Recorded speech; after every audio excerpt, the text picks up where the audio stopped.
Good evening everyone.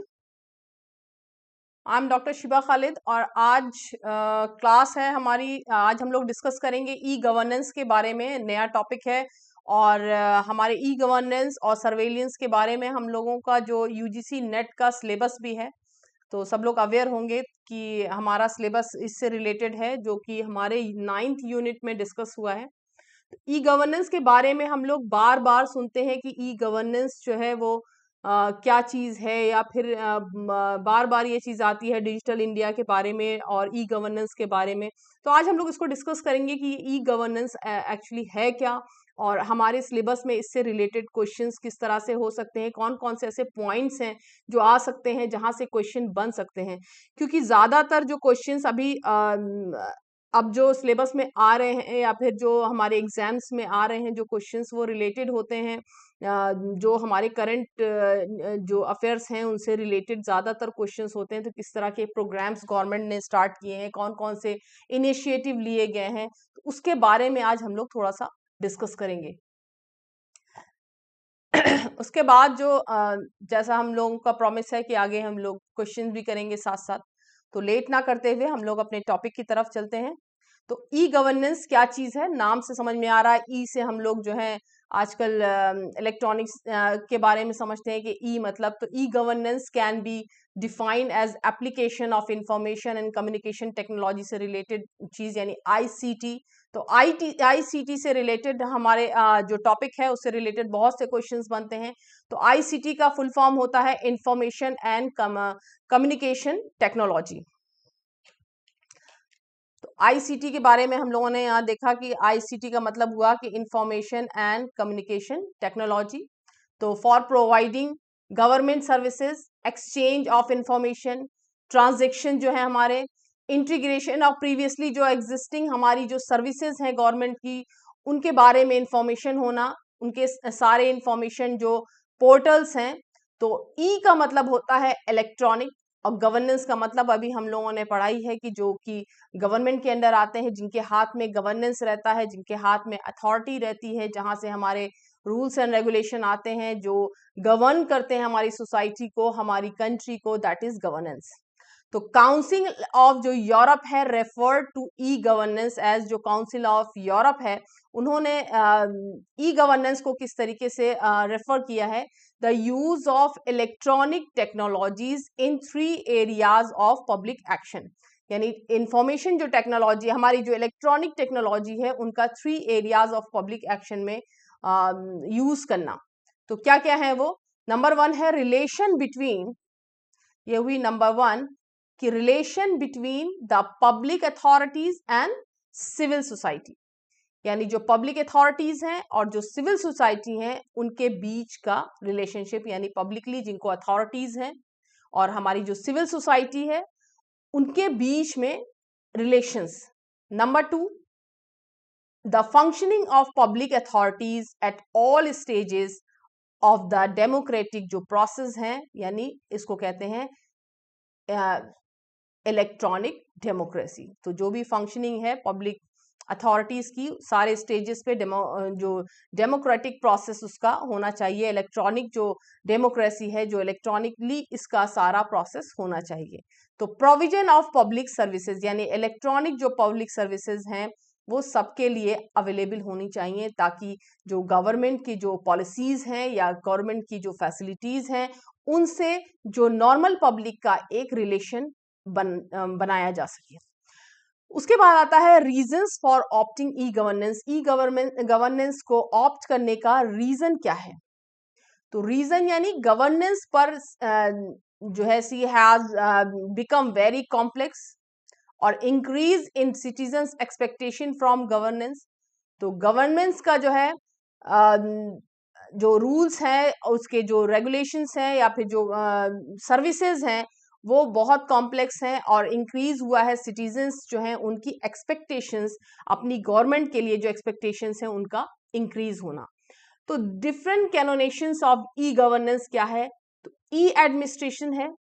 ई का मतलब हम लोग इलेक्ट्रॉनिक समझ ही चुके हैं, यानी use of ICTs to modernise the state, creation of data, repositories जो है ऑफ मैनेजमेंट इंफॉर्मेशन सिस्टम यानी MIS, and computerisation of records, सारे जितने भी रिकॉर्ड्स हैं उनका कंप्यूटराइजेशन होना, यानी सब इलेक्ट्रॉनिकली सारे जितने भी रिकॉर्ड्स हैं, चाहे वो हेल्थ से रिलेटेड हो, चाहे वो लैंड से रिलेटेड हो।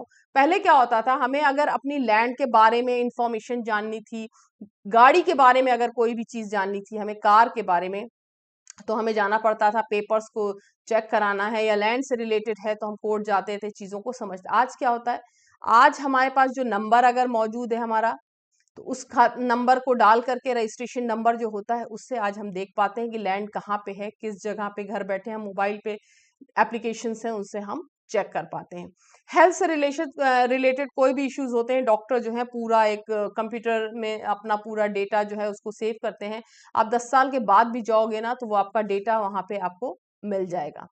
ई सर्विसेज जो होती हैं, यानी e services, the emphasis here to bring the state closer to citizens, यानी जो स्टेट गवर्नमेंट है या फिर स्टेट है या गवर्नमेंट है, उनके जो प्रोविजंस हैं, उनकी जो ऑनलाइन सर्विसेज हैं, उन सारी चीज़ों से सिटीजन्स को क्लोजेस लाना, उनके बारे में उनको सही इंफॉर्मेशन पहुंचाना और सही तरीके से, यानी हमारे मोबाइल पे अगर हमें कोई चीज़ चाहिए ना, तो हमें जगह जगह भटकने की, एजेंट्स को करने, पहले क्या होता था, हर चीज़ के लिए हमें एजेंट चाहिए, हर चीज़ के लिए हमें दलाल चाहिए, हमें वहां जाना है, उनसे समझना है चीज़ों को, उनके जरिए से वहां तक पहुंचना है।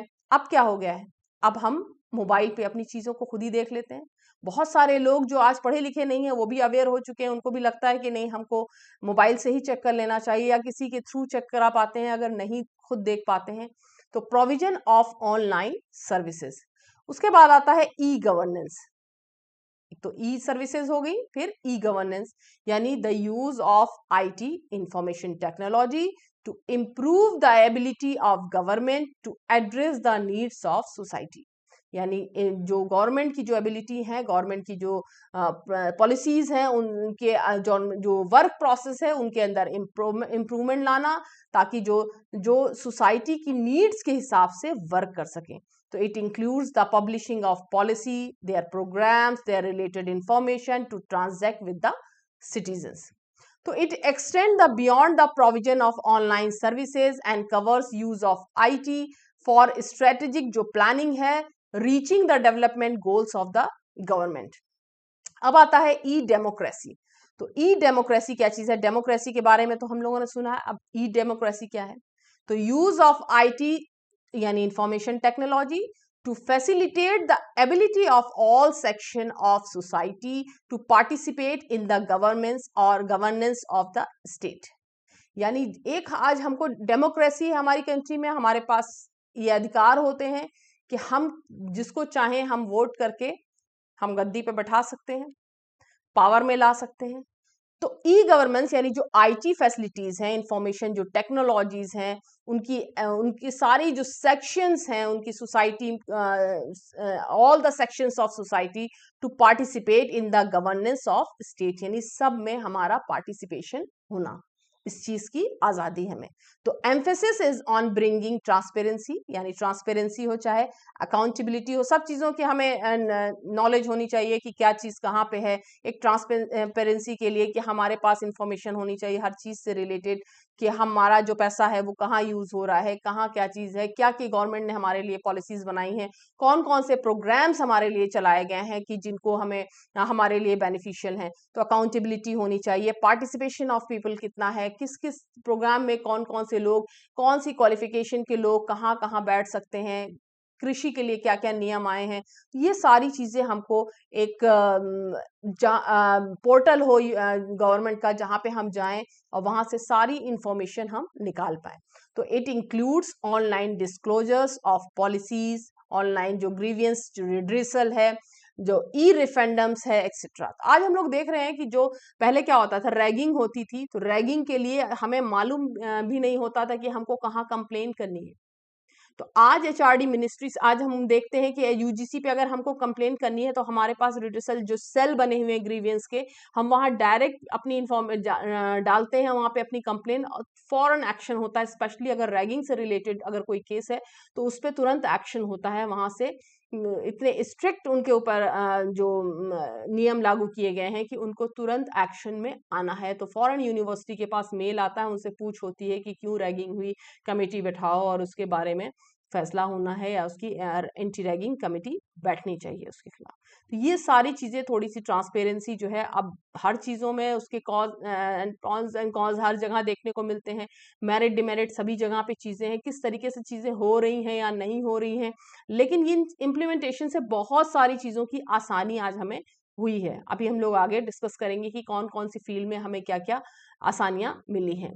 तो ओरिजिन क्या है, ई गवर्नेंस का ओरिजिन कहाँ से हुआ, इस तरह के जो इसको देने का मकसद ये है क्योंकि हमारे पास क्वेश्चंस जो हैं यहीं से बन सकते हैं। तो ई गवर्नेंस जो है वो originated in India in 1970s with the focus of in-house government application in areas of defense के अंदर, economic monitoring के लिए, planning and development of ICT to manage the data के लिए, intensive functions के लिए related to elections, census, tax related, administration से related, इन सारी चीज़ों के लिए इसको originate किया गया था ई गवर्नेंस को 1970 के अंदर में। इसका मकसद था कि जो इन हाउस जो गवर्नमेंट एप्लीकेशंस हैं उन सारी चीज़ों के डेटा को बना के रखना, यानी चाहे डिफेंस से रिलेटेड हो, चाहे वो इकोनॉमिक मॉनिटरिंग हो, प्लानिंग हो किसी चीज़ की, डिप्लॉयमेंट ऑफ आईसीटी जो है, मैनेज डेटा इंटेंसिव जो फंक्शंस रिलेटेड, इलेक्शन से रिलेटेड हो, टैक्स से रिलेटेड हो, सेंसस से रिलेटेड हो, उन सारे को एक जगह स्टोर करना। तो इनिशियल क्या क्या लिए गए, इसमें क्या क्या इनिशिएटिव्स लिए गए। तो establishment of the department of electronics, तो इसका डिपार्टमेंट बना कब, 1970 में। It was the first major step towards e governance in India as it brought information and communication in the focus, to focus करने, इंफॉर्मेशन और कम्युनिकेशन। उसके बाद आता है नेशनल इंफॉर्मेटिक्स सेंटर बने, एनआईसी, एनआईसी जो कि स्टैब्लिश हुआ 1977 में। तो नेशनल इंफॉर्मेटिक्स जो सेंटर है एनआईसी, वो स्टैब्लिश होता है 1977 में, यानी 1977 में। Launch the district information system programme to computerise all district जो ऑफिसेज हैं इन द कंट्री। तो मेन जो ट्रस्ट है of e governance was providing by the launching of NICNET in 1987, यानी the national satellite based computer जो network है उसको लाना 1987 में आया ये।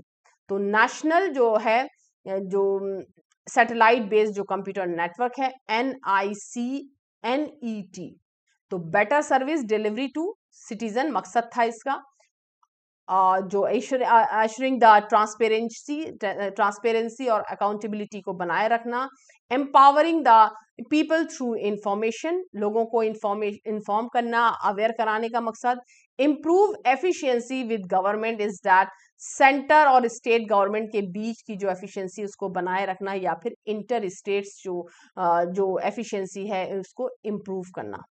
Improve interface of business and industries को इम्प्रूव करने के लिए इसको लाया गया। तो पिलर्स क्या क्या हैं ई गवर्नेंस के, इसके पिलर्स हैं पीपल, सबसे पहले तो पीपल हो गए, उसके बाद है उसका प्रोसेस, उसके बाद आती है टेक्नोलॉजी और उस टेक्नोलॉजी में यूज किए गए रिसोर्सेस। टाइप्स क्या क्या है इंटरेक्शन इन ई गवर्नमेंट, तो G2G यानी गवर्नमेंट टू गवर्नमेंट, और G2C यानी गवर्नमेंट टू सिटीजन, और G2B यानी government to business, and G2E यानी गवर्नमेंट टू एम्प्लॉइज। तो ये सारे जो हैं इंटरेक्शन, इसका मकसद है ई गवर्नेंस के इंटरेक्शंस के जो पार्ट हैं वो ये हैं, यानी government to government, G2G, G2C और G2B और G2E। तो अब इस G2C और G2G का मतलब क्या है, यानी G2G का मतलब हुआ गवर्नमेंट टू गवर्नमेंट, और G2C का मतलब हुआ government to citizen, and G2B का मतलब होता है government to business, and G2E मतलब गवर्नमेंट टू एम्प्लॉइज। उसके बाद है प्रोग्राम्स और डिटेल्स, इनकी हम जानेंगे कि क्या क्या प्रोग्राम्स हैं, क्या क्या उसकी डिटेल्स आई हैं। आगे देखते हैं जो इनिशिएटिव लिए गए गवर्नमेंट के लिए।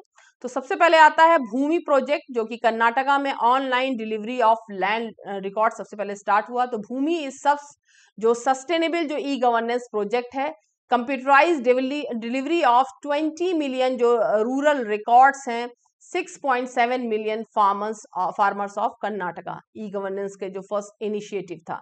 उसके बाद खजाने हैं, यानी कर्नाटका में एंड टू एंड जो automation of government treasury system है, जो उसके खजाने का जो सिस्टम है, यानी गवर्नमेंट टू गवर्नमेंट G2G, यानी e governance initiative of Karnataka state government में it has been implemented mainly to eliminate systematic जो डेफिशिएंसीज हैं इन मैनुअल ट्रेजरी के अंदर system and for efficient management of state finance के लिए इसको बनाया गया, खजाने इसका नाम रख दिया गया। तो कर्नाटका में हुआ end to end automation of government treasury जो सिस्टम है, इसकी ट्रांसपेरेंसी बनाने के लिए इसको कंप्लीटली ई गवर्नेंस के अंदर डाला गया। उसके बाद आता है ई सेवा, जो कि आंध्रा में स्टार्ट हुई ई सेवा। तो design to provide government to citizen and e business to citizen survey, यानी G2C से बिजनेस टू सिटीजन सर्विसेज के लिए। तो all the services are delivered online, consumers citizen by connecting them to respective government department से उनको जोड़ना and providing online information at the point of service delivery के time पे।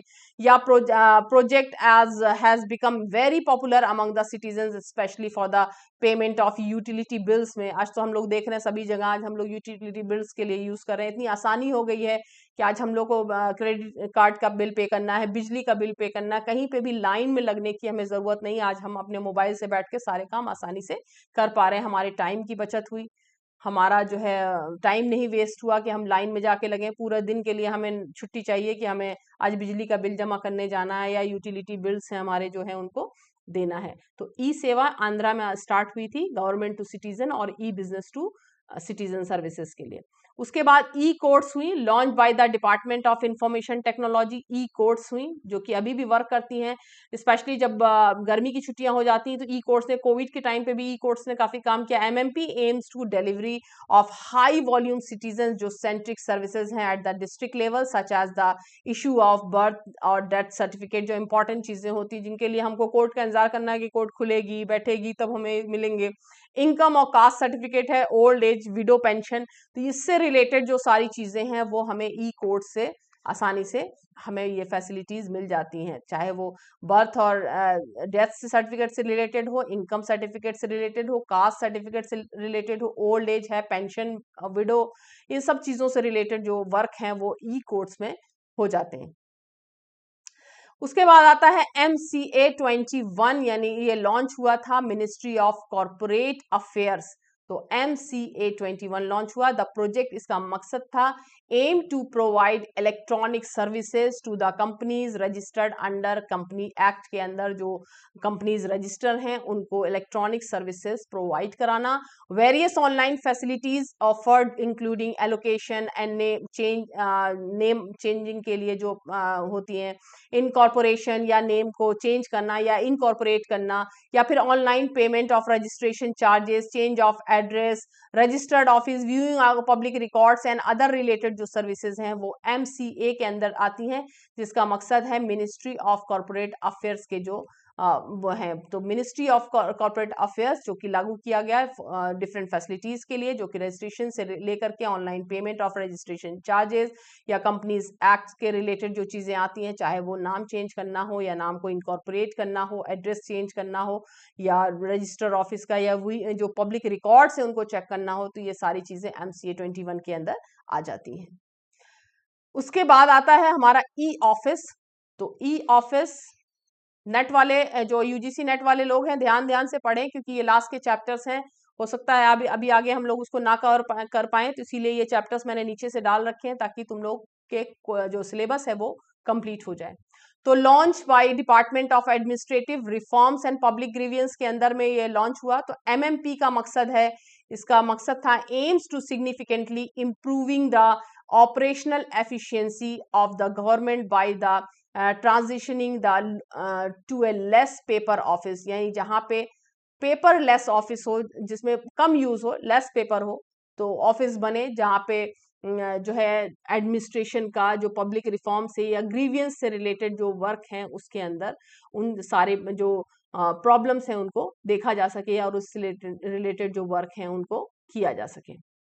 उसके बाद है डिजिटल इंडिया इनिशिएटिव आता है। डिजिटल इंडिया इनिशिएटिव जो स्टार्ट हुआ उसका मकसद क्या था? It is an umbrella program to prepare India for a knowledge based information, यानी इंडिया को नॉलेज बेस्ड ट्रांसफॉर्मेशन के लिए इंडिया के लिए स्टार्ट किया। डिजिटल इंडिया इनिशिएटिव लिया गया जो कि मोदी गवर्नमेंट ने लिया। तो it weaves together a large number of ideas thoughts into a single comprehensive vision so that each of them is seen as a part of larger goal. तो इसका मकसद था क्या कि एक लार्ज नंबर ऑफ जितने भी आइडियाज हैं, थॉट्स हैं, इनटू सिंगल कॉम्प्रिहेंसिव विजन के अंदर लाया जा सके ताकि each of them is seen as a part of large goal की तरह से उसको हम देख पाए। तो it has been launch by the ministry of electronic and information technology, यानी मैती के अंदर में किया गया। Ministry of electronic, MEITY, MeitY यानी ministry of electronics and information technology. ये सब नाम तुम लोग पेपर लेके बैठे हो कि नहीं बैठे हो, ये सारे नाम जो है नोट होने चाहिए क्योंकि बाद में जो है बहुत प्रॉब्लम होती है। तो विजन एरियाज क्या है, मकसद क्या है इसका? Digital infrastructure as utility for every citizen के लिए, governance and services on demand जो है उसके बारे में information, digital empowerment of the citizens, इसका ये मकसद था, उसके विजन एरियाज हैं। अब हम 9 पिलर्स ऑफ डिजिटल इंडिया देखेंगे कि कौन कौन से 9 पिलर्स हैं डिजिटल इंडिया के। सबसे पहले तो हमने देखा कि ये ब्रॉडबैंड है, इसमें हाईवेज हैं, सारी चीजें आती हैं। अभी हम लोग आगे इसको उसमें डिस्कस करेंगे। पब्लिक इंटरनेट है, एक्सेस प्रोग्राम्स पब्लिक इंटरनेट के लिए, इंफॉर्मेशन फॉर एवरीवन, तो अर्ली हार्वेस्ट प्रोग्राम्स जो हैं, यूनिवर्सल एक्सेस टू फोन्स और IT फॉर जॉब्स हैं, ई क्रांति यानी electronic delivery of services, e governance यानी reforming government through technology and electronic manufacturing यानी टारगेट नेट जीरो इम्पोर्ट। तो आगे हम लोग जानेंगे इसके बारे में डिटेल्स में। तो इसको हम लोग कहते हैं 9 पिलर्स ऑफ डिजिटल इंडिया। तो ये कहलाते हैं 9 पिलर्स ऑफ डिजिटल इंडिया। अगर इस तरह का भी क्वेश्चन बनता है कि 9 पिलर्स ऑफ डिजिटल इंडिया, तो ये सारी चीजें उसके अंदर में आती हैं। तो various initiative under digital India initiative के अंदर कौन कौन से इनिशिएटिव है? माई गवर्नमेंट यानी इसका मकसद क्या है माई गवर्नमेंट का?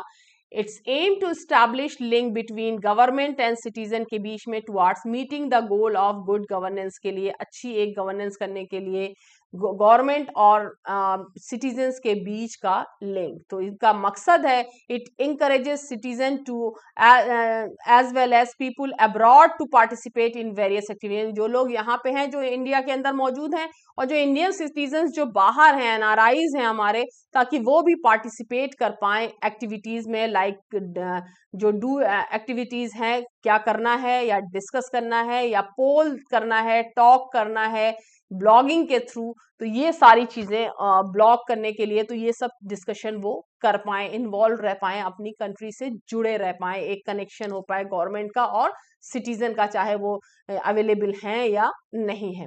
उसके बाद एक प्रोग्राम हुआ डिजी लॉकर स्टार्ट होता है। तो डिजी लॉकर्स में हम सब लोग भी अवेयर हैं, हम यूज भी करते हैं डिजी लॉकर्स में। तो हमारे जितने भी इंपॉर्टेंट जो डॉक्यूमेंट्स हैं, हमारी जो ID प्रूफ से लेकर के हमारी मार्कशीट तक, जो कि क्लास 10 हो 12th की जो हमारी मार्कशीट है बोर्ड की, वो सब हम इसमें सेव कर पाते हैं। डेटा हमारा जो है हमारी डेट ऑफ बर्थ के हिसाब से हो, हमारी जो नाम के हिसाब से, हमारी इंफॉर्मेशन के हिसाब से पूरा डेटा हम देखेंगे कि डिजी लॉकर के अंदर ऑटोमेटिकली आ जाता है। तो it serve as platform to enable citizen to securely store and share their documents with service provider who can directly access them electronically. यानी डिजी लॉकर अगर हमारे पास है तो डायरेक्टली हम किसी को भी उसको अटैच करके, और सर्विस हर जगह हमें डॉक्यूमेंट ले जाने की जरूरत नहीं है, उसके थ्रू हम डॉक्यूमेंट्स दे सकते हैं या फिर शो कर सकते हैं या निकाल सकते हैं। ई हॉस्पिटल्स हम देख पा रहे हैं आजकल facility, e hospital online registration framework की, यानी ORF online registration framework. It is an initiative to facilitate the patient to take online OPD हम देख पा रहे हैं अपॉइंटमेंट से। आजकल अभी स्पेशली हम लोगों ने कोविड में देखा कि ऑनलाइन ही हम लोग डॉक्टर्स के साथ कनेक्ट कर पा रहे थे, चाहे वो वीडियो कॉल से हों, चाहे वॉइस कॉल के ऊपर हों। तो ओपीडी अपॉइंटमेंट्स भी ले सकते हैं, या फिर गवर्नमेंट के हॉस्पिटल जो है उसके अंदर रजिस्ट्रेशन कराना है तो वहां पे भी जा सकते हैं। तो this framework also cover patient care, laboratory system, या फिर मेडिकल रिकॉर्ड मैनेजमेंट जो है, तो इसके अंदर ई हॉस्पिटल ऑनलाइन रजिस्ट्रेशन फ्रेमवर्क के अंदर, ओआरएफ के अंदर आ जाता है। उसके बाद सबसे जो बड़ा हम लोगों ने देखा ये है नेशनल जो स्कॉलरशिप पोर्टल है यानी एनएसपी। बहुत सारे स्टूडेंट्स जो है इसका फायदा उठाते हैं। आज हमें पता रहता है कौन सी स्कॉलरशिप जो है अवेलेबल है या हमारे लिए सुटेबल है, हम कौन सी स्कॉलरशिप हमें अप्लाई करना चाहिए। इससे रिलेटेड पूरी इंफॉर्मेशन एनएसपी के ऊपर, नेशनल स्कॉलरशिप पोर्टल के ऊपर सारी इंफॉर्मेशन जो है वो मौजूद होती है। तो इट प्रोवाइड्स अ सेंट्रलाइज्ड जो प्लेटफॉर्म है for application and disbursement of scholarship of students under any scholarship scheme के अंदर। हम यहीं से सारा जो फंक्शन है, हम यहाँ से बैठे बैठे एनएसपी के ऊपर जाके वहां से अप्लाई भी कर सकते हैं। डिसबर्समेंट से रिलेटेड भी इंफॉर्मेशन हमें वहां पे सारी मिल जाएगी। हम अपने सारा डेटा वगैरह सब वहीं पे भरते हैं और हमें ये भी मालूम पड़ता है एनएसपी के थ्रू कि कौन कौन सी स्कॉलरशिप्स हैं या उनकी डेट्स क्या क्या हैं, लास्ट डेट रजिस्ट्रेशन क्या है, या हमारे लिए कौन सी सुटेबल है। एक हमने देखा, उसके बाद है दर्पण। दर्पण का मकसद है, एक दर्पण आईडी एनजीओ के साथ भी जुड़ी होती है। इनका मकसद होता है ताकि ऑनलाइन जो है जो टूल है कि जो मॉनिटर कर पाए, एनालाइज कर पाए, जो जितने भी इम्प्लीमेंटेशन है या प्रोग्राम्स हैं या प्रोजेक्ट हैं, वो चाहे वो स्टेट गवर्नमेंट के हों चाहे सेंट्रल गवर्नमेंट्स के, जो priority projects of the states जो है स्पेशली, उनको मॉनिटर करने के लिए दर्पण जो है बनाया गया। It facilitates presentation of real time data on की परफॉर्मेंस एक्टिविटी के ऊपर, यानी KPIs इन की परफॉर्मेंस इंडिकेटर, यानी किस तरीके से काम हो रहा है उनकी एक एक चीज को मॉनिटर करना, प्रोग्रेस को मॉनिटर करना, सिलेक्टेड जो स्कीम्स हैं, प्रोजेक्ट्स हैं, to senior functionaries of state government as well as district administration के अंडर में जो आती हैं उनको मॉनिटर करना, वो दर्पण के अंदर आता है। एक आया प्रगति। प्रगति का नाम हम बहुत सुनते हैं, proactive governance and timely implementation. तो इसका जो प्रगति का फुल फॉर्म है proactive governance and timely implementation. तो it has been aimed at starting a culture of proactive जो गवर्नेंस है, टाइमली इम्प्लीमेंटेशन होना चाहिए उसका, हो रही है कि नहीं हो रही है। It is also a robust system, जिसके अंदर रोबस्ट सिस्टम है जो कि ब्रिंगिंग अ ट्रांसपेरेंसी के लिए एंड ई अकाउंटेबिलिटी के लिए विद रियल टाइम जो प्रेजेंस है या exchange among the key stakeholder, यानी जो लोग भी उसमें रजिस्टर करते हैं उनके एक ट्रांसपेरेंसी हो सके, अकाउंटेबिलिटी के लिए उसमें रोबस्ट सिस्टम दिया गया है। तो ये लॉन्च हुई थी 2015 में, प्रगति जो है लॉन्च हुआ 2015 में। उसके बाद आता है कॉमन सर्विसेज सेंटर 2.0 यानी CSC 2.0, कॉमन सर्विसेज सेंटर्स। तो it is being implemented to develop and provide support to the use of information technology in rural areas of the country. And the CSC का जो information है communication technology यानी ICT जो है इसका है enable जो kiosk with the broadband connectivity से to provide various government, private and social जो सर्विसेज हैं at the doorstep of every citizen. तो इसका ये मकसद है कॉमन सर्विस सेंटर्स 2.0। उसके बाद मोबाइल सेवा हम देखते हैं कि मोबाइल सेवा में भी बहुत सारी फैसिलिटीज दी गई हैं। इसमें जो है it provides government services to the people through mobile phones and tablets के थ्रू, बहुत सारी, जिसमें जीवन प्रणाम। तो इसका मकसद है it is an Aadhaar based biometric authentication system for pensioners जो हैं जिनके पास पेंशन आती है उन्हें जीवन प्रमाण दिया गया है। ये जो मोबाइल सेवा यानी एक मोबाइल एप्लीकेशन के थ्रू, तो इसमें आधार बेस्ड बायोमेट्रिक सिस्टम है, ऑथेंटिकेशन है, जिसमें पेंशनर जो हैं वो अपना सब रिलेटेड डेटा है, अपने पेंशन से रिलेटेड इंफॉर्मेशन देख सकते हैं। System provides authenticity to digital life certificate without the necessity of the pensioner being present or personal before or his her pension dispensing authority, यानी PDA के पास जाने के बजाय पहले लाइन में लगना और जाना और फिर उसके बाद सारी रिलेटेड चीजें देखना, लेकिन इसने जीवन प्रणाम में ने इन चीजों को आसान कर दिया है। National centre for GEO informatics यानी NCOG जो है उसका काम है अंडर दिस प्रोजेक्ट जो जोग्राफिक इंफॉर्मेशन से रिलेटेड जो वर्क है वो नेशनल सेंट्रिक जियो इंफॉर्मेटिक्स के अंदर, इंफॉर्मेटिक्स के अंदर आता है। सिस्टम GIS जो है platform for sharing collaboration, location based analytics हम देख पा रहे हैं। Decision support system departments has been develop, इसके अंदर में डेवलप किया गया है। नेशनल ई गवर्नेंस जो प्लान है उसका क्या मकसद है?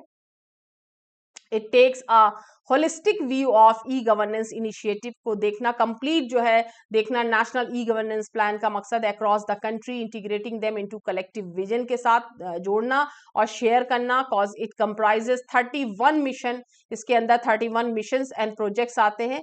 Approved in 2006 but later it was integrated into digital India program के अंदर इसको जोड़ा गया, जो कि 2006 में ही अप्रूव हो चुका था। तो ई क्रांति, ई गवर्नेंस प्लान 2.0, तो it is an essential pillar of digital India initiative. तो ई क्रांति में क्या क्या चीजें आती हैं? इट वाज अप्रूव इन 2015 के अंदर अप्रूव हुआ ई क्रांति। तो transforming e governance of transforming governance. तो द 44 मिशन है मोड ऑफ प्रोजेक्ट अंडर ई क्रांति के अंदर 44 मिशन आते हैं। थ्रस्ट एरियाज ऑफ ई क्रांति क्या क्या है? ई एजुकेशन इसके अंदर आता है, इसमें all schools will be connected to broadband, सारे स्कूल जो है वो ब्रॉडबैंड से कनेक्टेड होंगे। फ्री वाईफाई होगा, will be provided in all secondary and higher secondary schools के लिए। अब कवरेज वुड बी जो है वो 2,50,000 कवरेज इसमें दिया है। और PMGID यानी प्रधानमंत्री GDI ऐसे दिशा यानी प्रधानमंत्री ग्रामीण जो डिजिटल साक्षरता अभियान है, इसके अंदर PMG दिशा। तो एम है इसका मेक टू 6 करोड़ जो इन पीपल है of India, rural India specially, उनको डिजिटली लिटरेट करना। तो PMGDI-SHA प्रोग्राम यानी प्रधानमंत्री ग्रामीण डिजिटल साक्षरता अभियान। इन सब चीजों का नाम तुम लोग नोट कर लो, क्योंकि ये डेफिनेटली क्वेश्चंस बन सकते हैं और इसके फुल फॉर्म की तरह से आ जाए, या ऐसे पूछ लिया जाए कि प्रधानमंत्री ग्रामीण डिजिटल साक्षरता अभियान क्या चीज है। तो कंफ्यूज होने के बजाय यहाँ से नाम इसके नोट होने चाहिए। तो स्वयं हम लोग जानते हैं कि आज यूनिवर्सिटी कॉलेजेस में भी हम लोग यूज कर रहे हैं स्वयं का में जो फ्री कोर्सेज हैं, जिनमें सिर्फ एग्जामिनेशन फीस, हमें एक रजिस्ट्रेशन फीस देनी पड़ती है। इसमें डिफरेंट कोर्सेज हैं, चाहे आप प्रोफेशनल कोर्स करना चाहो या फिर मास्टर्स से रिलेटेड है, ग्रेजुएशन से रिलेटेड कोर्सेज हैं। तो मैसिव ऑनलाइन ओपन कोर्स यानी मूक्स हैं, इसको मूक्स के नाम से जानते हैं, फॉर लेवरेजिंग ई एजुकेशन। तो it provides for platform that facilitates hosting of all courses taught in classroom class 9 till post graduation तक, to be access by anyone anywhere और एनी टाइम। तो स्वयं के अंदर में ये सारे प्रोग्राम्स ऑनलाइन कोर्सेज जो है वो आते हैं। ई हेल्थ केयर फैसिलिटीज हैं। ई हेल्थ केयर के अंदर ई हेल्थ केयर में कवर ऑनलाइन मेडिकल जो कंसल्टेशन है, ऑनलाइन मेडिकल रिकॉर्ड्स हैं, ऑनलाइन मेडिसिन सप्लाई है, pan India exchange of patient information यानी ऑल ओवर इंडिया पेशेंट की जो इंफॉर्मेशन है वो शेयर की जा सकती है हेल्थ केयर के अंदर में। अच्छा, फार्मर्स के लिए क्या क्या चीज है? This would facilitate farmers to get real time price information, online जो ordering inputs, online cash, loan, relief payment, mobile banking, ये सारी फैसिलिटीज फार्मर्स के लिए। अच्छा, सिक्योरिटी यानी मोबाइल बेस्ड जो इमरजेंसी सर्विसेज हैं, disasters related services would be provided to citizens on real time basis, और so as the take precautionary जो मेजर्स हैं well in the time and minimise loss of lives and properties. तो security से related ये facilities हैं। Financial inclusion में हम देख पा रहे हैं कि shall be strengthen the using mobile banking, micro ATM है, आज हम लोग कहीं पे भी जाते हैं, CSC है या पोस्ट ऑफिस है, तो ये सारी चीजें हमारे मोबाइल पे ही हैं, हम उससे ही सब हैंडल कर पा रहे हैं। और पेमेंट कहीं देना है या लेना है या जमा करना है, तो ये चीजें हमारे लिए आसान हुई हैं। जस्टिस के लिए यानी जो इंटर ऑपरेबल जो क्रिमिनल जस्टिस सिस्टम है shall be strengthened by the leveraging of several जो एप्लीकेशंस हैं, इज दैट ई कोर्ट है, ई पुलिस है, ई जेल्स है, ई प्रोसिक्यूशंस हैं, तो इनके थ्रू हम फैसिलिटीज उठा पा रहे हैं। तो प्लानिंग क्या है, नेशनल GIS जो मिशन है, mode project would be implemented to facilities the GIS जो base decision making for project planning, conceptualising, design and development का नेशनल GIS मिशन का मकसद जो है। अब आते हैं हम लोग cyber security. National cyber security coordination centre क्या है? It has been set up to ensure a safe and secure cyber space within the country. तो साइबर स्पेस जो है वो सिक्योर हो, सेफ हो, जो कंट्री के अंदर सब लोग ताकि जो है उससे सिक्योरिटी ले पाए। उनका कोऑर्डिनेशन सेंटर जो है वो cyber secure, national cyber security से रिलेटेड, तो जो भी चीजें साइबर से रिलेटेड हैं वो जो स्पेस है उसमें सिक्योरिटी दी जा सके, इनका मकसद है। अब हम लोग देखेंगे ई गवर्नेंस के बेनिफिट्स क्या क्या हैं और चैलेंजेस क्या क्या हैं। तो एनहेंस ट्रांसपेरेंसी, अकाउंटेबिलिटी, इनमें बढ़ाया है ट्रांसपेरेंसी के लिए, अकाउंटेबिलिटी के लिए, इजी एक्सेस हो, सब लोग इजीली एक्सेस कर पाए। Expand the reach of governance, यानी गवर्नमेंट की जो रीच है आम पब्लिक के लिए आसान हो सके, उसकी जो फैसिलिटीज हैं, जो उसके प्रोग्राम्स हैं, जो गवर्नमेंट से रिलेटेड जो भी प्रोग्राम है या फिर जो भी पॉलिसीज हैं उनसे रिलेटेड हम लोग उसके बारे में इंफॉर्मेशन पा पाए, हमें सब मिल पाए। इम्प्रूव पब्लिक एडमिनिस्ट्रेशन, इम्प्रूव हो जो पब्लिक से रिलेटेड जो जैसे अब पहले क्या होता था, अगर कहीं गवर्नमेंट में कहीं फाइल हमें पहुंचानी है तो सालों फाइल पड़ी रहती थी, हिलती ही नहीं थी, फाइल हिलाने के लिए भी कुछ डालना पड़ता था तभी फाइल इधर। अब ये है कि कम से कम ई फाइलिंग की वजह से हमें ये पता रहता है कि हमारी फाइल्स कहाँ हैं, कौन सी पोजीशन पे हैं, अब हमें आगे कितना टाइम लगने वाला, तो ये सब चीजें हमें अपडेट होती रहती हैं। और चूंकि उन्हें भी अपना स्टेटस अपडेट करना रहता तो हमें भी इंफॉर्मेशन उसके थ्रू मिलती रहती है। तो enables environment for promoting economic जो डेवलपमेंट है, तो उसके वजह से एनवायरमेंट ऑफ जो इकोनॉमिक डेवलपमेंट के लिए। Improve service delivery in the form of better access to information and quality services for all the citizens. तो अब जहाँ पे फायदे हैं, नुकसान डेफिनेटली उसके साथ जुड़ ही जाते हैं। तो चैलेंजेस क्या क्या है? इंफ्रास्ट्रक्चर, लैक ऑफ बेसिक जो इंफ्रास्ट्रक्चर जो फैसिलिटीज हैं, लाइक इलेक्ट्रिसिटी है, इंटरनेट की प्रॉब्लम है, आज भी हम लोग फेस कर रहे हैं। इनिशिएटिव लाइक भारत नेट, सुभाग are step taken in this regard. तो कॉस्ट जो है, e governance measures are costly affairs and require huge public expenditure, इसमें रिक्वायरमेंट है। इन डेवलपिंग कंट्रीज जैसे इंडिया के अंदर, the cost of project is one of the major impediments in the implementation of e governance initiative में। इसमें cost बहुत ज्यादा है, अपनी डेवलपिंग कंट्री लाइक इंडिया के हिसाब से अगर हम देखें तो बहुत ज्यादा कॉस्टली है हमारे लिए। प्राइवेसी और सिक्योरिटी पे आजकल सबसे ज्यादा जो प्रॉब्लम हम लोग फेस कर रहे हैं वो प्राइवेसी और सिक्योरिटी से रिलेटेड, यानी कोई भी चीज, कोई भी डॉक्यूमेंट हमारा प्राइवेट नहीं रह गया, हमारी प्राइवेसी जो है वो भंग हो गई है, हमारे पास कुछ भी चीज प्राइवेट अब बची नहीं है। तो recent spark in data leak cases बहुत सारे अभी हम देखते हैं, आए दिन हमारा डेटा लीक हो जा रहा है, हमारी सारी इंफॉर्मेशन लीक हो जा रही है। Strengthen the people faith in e governance के अंदर दे, तो गवर्नमेंट के ही उसमें से हमारे पूरे डेटा लीक हो जाता है। आज हम डिजी लॉकर में भी रखते हैं तो हमें इस चीज का डर रहता है, हमारी पूरी इंफॉर्मेशन जो है वो लीक हो सकती है। तो there for the implementation of e governance project must have security standard होना चाहिए एंड प्रोटोकॉल्स होने चाहिए सेफ गार्डिंग के interest of all causes classes of masses.